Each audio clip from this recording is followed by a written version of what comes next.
Hi friends, welcome to my day my way channel. 10 kilometre ஓடி முடிக்கிறதுல இன்றைக்கி 33வது நாளில் இருக்கும்.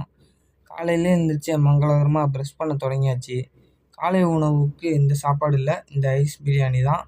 சாப்பிட்டு ஒரு குட்டி உறக்கம். அப்புறம் மதிய உணவுக்கு என்ன சமைக்க போகிறோன்னு பார்க்கலாம். கண்டுபிடிச்சிருப்பீங்கன்னு நினைக்கிறேன். வேறு ஒன்றும் இல்லை, சிக்கன் குழம்பு தான் வைக்க போகிறேன். இவ்வளோத்தையும் ஒரே ஆளாக சாப்பிட போகிறேன்னு கேட்டிங்கன்னா அதுதான் இல்லை. அதுக்கு தான் நம்ம நண்பர் ஒருத்தர் வராரு. அவரோட பேர் லாஸ்ட்டில் சொல்கிறான். போன தாட்டி வச்சுருந்த சிக்கன் குழம்பை சாப்பிட்டுட்டு புளிக்குழம்பு மாதிரி இருக்குன்னு சொல்லிட்டாரு. ஏன்டா கொந்தளிக்கிற? எங்கேயும் தனிப்பட்டு செயல்படாதுன்னு சொல்லிக்கடா. அதனால் இந்த தாட்டி டேரெக்டாக ஸ்கூல் ஃப்ரெண்டுக்கு ஃபோன் அடிச்சிட்டான். ஏன்னா சின்ன வயசில் கூட்டாஞ்சோறு ஆக்கும்போது அவன் தான் செஃப்பு. அப்போவே அவ்வளோ தரமாக சமைப்பான். தெரியல போட்டிருக்கு. நாங்கெல்லாம் சிங்கத்தோட உண்ணாக்க வெட்டுக்குன்னு பிடிங்க திங்கிறீங்கடா. அப்புறம் விடாமுயற்சிக்கு அப்புறம் சமைச்சு முடிச்சாச்சு. இன்னைக்கு அவன் வந்து சாப்பிட்டான்னா பாத்ரூமில் தான் இருப்பான். ஏன்னா அவ்வளோ ருசியாக இருக்கும்.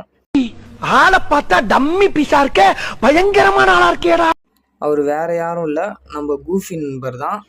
ஃப்ரெண்ட்ஸ், எங்கே போகிறேன்னு கண்டுபிடிச்சிருப்பீங்கன்னு நினைக்கிறேன். காலேஜ் 7 நாட்கள் விடுமுறை. அதனால் ஜங்ஷன் முடியும் கூஃபியும் அவரோட கூட்டாளியும் சேர்ந்து வரேன்னு சொல்லியிருந்தாரு. நம்மளுக்கு ஒரு புது நண்பர் கிடச்சிருந்தாரு.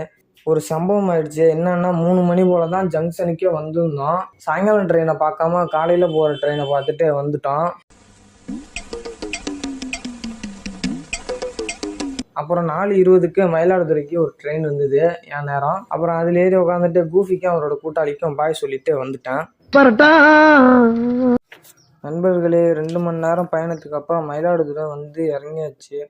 அப்புறம் வழக்கம் போல் வீட்டுக்கு வந்து கொஞ்சம் நேரம் கண்ணாடி பார்த்துக்கிட்டு இருந்தேன்.